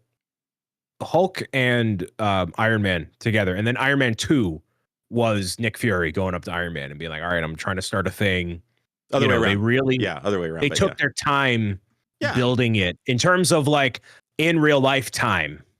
Sure. Like, building it, you know, like we haven't had the pleasure of seeing, like, oh, we know where we're going with this. We don't have a, yeah, that's what I circle back to. I haven't been given the confidence that there is a plan that I believe in. I believed in the Thanos plan. You planted that in Avengers, and I'm like, who's that purple dude? I thought it was Red Skull when I first saw it. I didn't know. And then you see him in Guardians again, and then you see him in whatever. Years and years and years that this all stuff has been going on, and we're just scrunching it. So yeah, I think they're scrunching it because the Majors thing really screwed it up. I mean, that's why it's got scrunched. I get back to it. It's like, but Quantumania sucked. So like, if people didn't, we knew that Kang was a big bad then. Quantumania happened and it sucked. People didn't like it.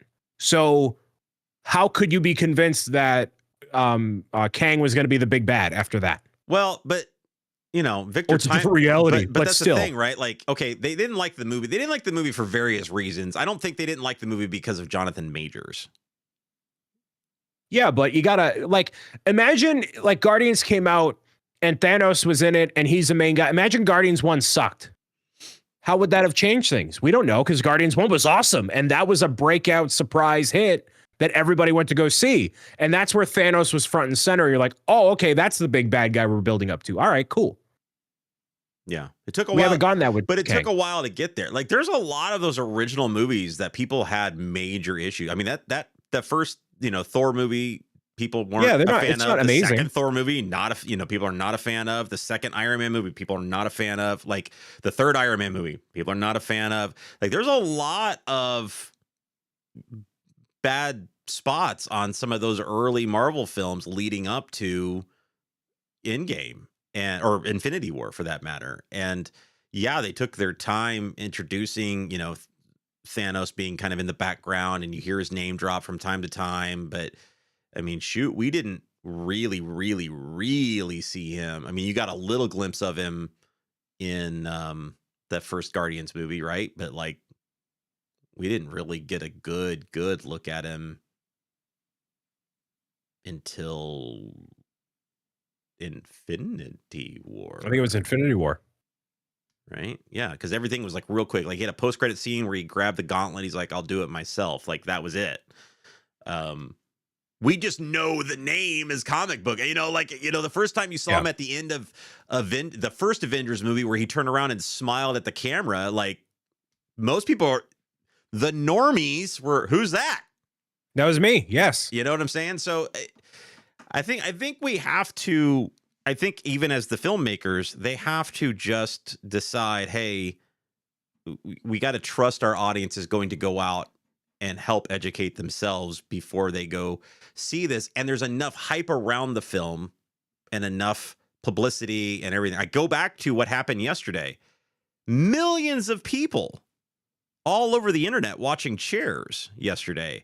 That tells me there's enough interest in what's going on that they didn't need to spend another 5 years fleshing it out. They as long as they can get the story right. We don't know. All we're looking at is what's happening right now. They're starting to shoot right now. We don't know what's been going on behind the scenes. Like, we don't know how long that they've been planning this and how long whatever, you know, getting ink on lines and, you know, and figuring out how to pivot from the Jonathan Majors. We don't know even how long, Kang Dynasty was a thing, but like, they could have taken the same concept of Kang and Kang Dynasty and him creating, I'm throwing this out here and adapted to Doom as a thing, and adapted to Doom is him creating a world inside the void, which is what I think they're going to do. Battle world inside of the void, which they've been giving us since Loki, right? Like, they've been teasing us with the void since Loki. So we've seen it in films, we've seen it in television. Like, they've been planting the seeds enough where we don't need an extra 5 years of post-credit scenes that give us an extra shot of Doom, or give us, you know, at the time, an extra shot of Kang or whatever. That's all it was. Like, all they were doing was setting the seeds of the stones in the different films, right? But even those were few and far between. You had a lot of fluff in between each Stone movie, and then all you had was 2 post-credit scenes with Thanos leading up to him. Out of 30? Like, that's not like, it's okay. It's Well, but it's also the connection to the characters for the people that were so invested in their growth. Like that, when we talk about people wanting to go see the movies and do the things, right? It starts with the hardcore nerds like us. And we're like, oh, well, I want to see what happens to this person, that person, whatever, and how they all interact with each other. We were looking forward to how does Star-Lord and Spider-Man get along. Oh, now and I think also the Sony drama with Civil War and all that. I think that also helped with a lot of the PR and whatever. Sure. And now we're finally seeing it come to fruition with the X-Men and tying it in and whatever, right? Yeah. So trust me, I want this to. That's the thing though. We have history other than the Fantastic Four. We've got history with all these characters. The only and Sentry, right? Fantastic Four and Sentry. Everybody else we got a history with. We've seen them since the first few phases. We know these people. We know Shuri. We know M'Baku. But do we? I mean, I don't. Some of these characters, I don't care. And I've seen them all. I mean, yeah. That's just it. Yeah. Part of this is a me problem. I want some of them to be cannon fodder. Sure. Like. Yeah. And trust me, I want all this to go well. I want to go into the movie and I'll fully understand everything that's going on. Like I watched Agatha, even though up until episode 4, I'm like, I don't care about any of this. And then I see it, but a lot of people don't make it past episode 4. A lot of people, whatever. So I want it to do well. I want it to be a well-told, cohesive story. Do I want it sooner rather than later? Yes. Do I think it's getting delayed? Absolutely. Should it? For the sake of not rushing the VFX artist and everybody on staff, yes, it should be delayed at least a little bit. I will bet you. I want it to be good. I'll bet you a coffee it hits its release date. Okay, done deal. There it is, chat. Clip it and ship it. It's hitting its release date. For context, Ducks That Fly, Sony had the rights to Spider-Man, or has the rights to Spider-Man in film appearances, and then for now they have allowed Spider-Man to be in the Marvel universe, a part of the greater thing. They still have the rights to like Venom and all these other characters they try to like make a thing out of, right? Now that would be absolutely, give me a bleep right here. That would be Looney Tune if they incorporated Venom and all those Sony people. Oh, give me that, please. Please give me that. No, that's a non-starter for them. That universe is dead anyway. No, but give me Tom Hardy as Venom in there. Come on, you cowards. Yeah, a bunch of cowards. Wow, Matt Mellish, that's where you draw the line. We're good. Not me on my corporate PR stance on all this, not trusting the audience. Now you give me because I have no doubt in my mind that Tom Holland is in this first movie and in the second movie as well. But you give me him in the black symbiote suit in Doomsday, like as part of the storyline of it. There you go. That's your gateway. No, they want to save that for 4. Four sandwiched between them, and this is why I think they're hitting their date, because 4 is right in between them. That's the movie between these two movies. Is it really? Yeah. So there's something goes down. Well, between these 3, you know what I'm saying? Like this is a trilogy of sorts. To my point, though, they've started filming 4 recently, and they just started filming Doomsday now. So like, it's all back to back, man. It's all one big. How crazy? How crazy is this Sony deal, though? This is a handshake deal for the most part, right? And if you go to Disneyland and Avengers Campus, the most prominent figure, one of the only rides in that entire land is Spider-Man, is a property Disney doesn't own. That's nuts. Well, theme park is different from whatever, because as we know, in Orlando, they have the entire Marvel whatever. Right, but Tom Holland is the star of it. Like it's him. It's him in the ride. It's his presence. I think it's his acting. They're biding time. They know that Disney will have him. It'll happen. That's what I'm saying. They must be so confident in that deal that it's not going anywhere, that they based a theme park around it. Like that's nuts. Yep. I agree. You think Spider-Man 4 is in Battle World? Matt Mellish, you are out of your mind. No, I think at the end, I think it is the formation of Battleworld in the void and everything that happens in whatever storyline is happening inside Doomsday ends in Battleworld. Hands down, ends there. The only thing that they could potentially do is what they did with Ant-Man and the Wasp, right? Which they went backwards in time, post-snap. Or pre-snap, and ended it post-snap to show us that Scott Lang was stuck in the quantum realm. Because that's the way. So they did Infinity War, Ant-Man and the Wasp. I blocked that out of my memory. What happened? So that's that was what was crazy. And it was the same case until the whole Jonathan Majors thing blew up. Every Ant-Man film was extremely important to the overall story of the Infinity Saga. Every Ant-Man film was extremely important to that. And Ant-Man and the Wasp was sandwiched between Infinity War and Endgame. And no, I thought Marvel's was. That was the only, or Marvel was the only one. Captain Marvel was as well. There were two. Oh, okay.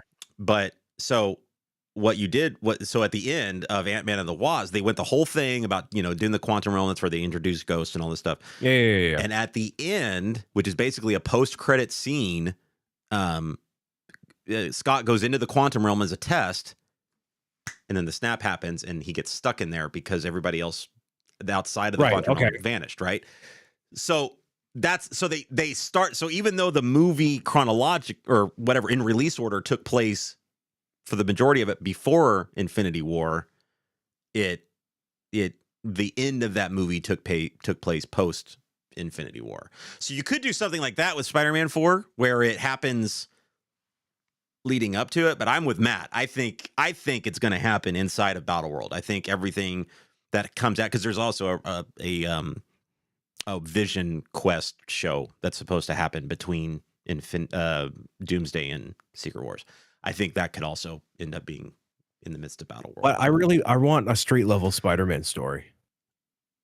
I would love that. I don't think we're gonna get it. Our street level, he's too big. He's too big now. Our street level stuff is cartoons.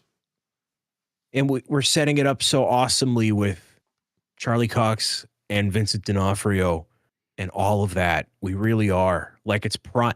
And they literally did the thing where Doctor Strange wiped his memory or wiped everybody else's memory. He's starting from ground zero, and then he's going to be immediately brought back in to all the same stuff. And it's like, why even have this as the outcome of No Way Home?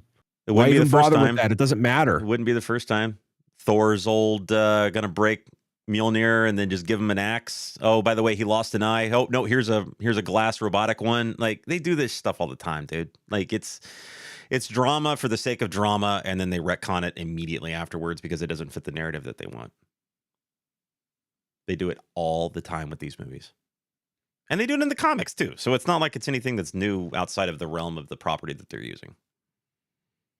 They spent a ton of time with this whole, like, Thor, you've got to find the inner lightning. Are you the god of hammers? Da, da, da, da. Nope, he needed an axe to kick Thanos' butt. Like, like, you know what I mean? It's this whole thing. So it's like, okay. It's, those are the ones you just shrug your shoulders and go, okay. It's fine. It was a cool moment. I would love a street level Spider-Man, but that's what the cartoons are for. Which, by the way, if Friendly Neighborhood Spider-Man cartoon on Disney Plus, if you haven't watched it yet, gold. It's lovely. It's fantastic. I want it to all work out. I want it to be well. And I want to eat crow. Trust me, I want to be wrong. I want to be very wrong. I want it to be a wonderful story, and they balance it all, and it goes well. And I want X-Men. I want everybody to get their spot. I want it to go well. We'll see. We shall see. Longest post show ever. Well deserved. Yeah. Because we're not doing an episode next week. So there you go. There's your extra. You got a whole extra hour out of us because we're not doing one. We should just clip this and then post it next week. Yeah, right. Yep. I love it. Y'all, thank you guys so much. Yeah, unfortunately, no show next week, but we'll be back with stories to tell and more things to talk about in the Lego realm and personal realm and all If that I stuff. come back without an eye, then you'll know it went well. There you go. And an axe. Yeah. And a black suit. A black suit. Exactly. Well, I do have a black suit, but anyways. Yeah. But we're the blue one. All right, guys. Thank you guys so much. Make sure if you could, please and thank you, like this video. Make sure you're subscribed. And if you could, hey, man, for the next 2 weeks, if you don't mind sharing the heck out of this thing, post it out there. Let your friends and family members know that, hey, these guys exist. The show exists. We would love to see it out there. I'm always watching, so I will know if you do it. I know if you share this video. And if you don't, I will know that too.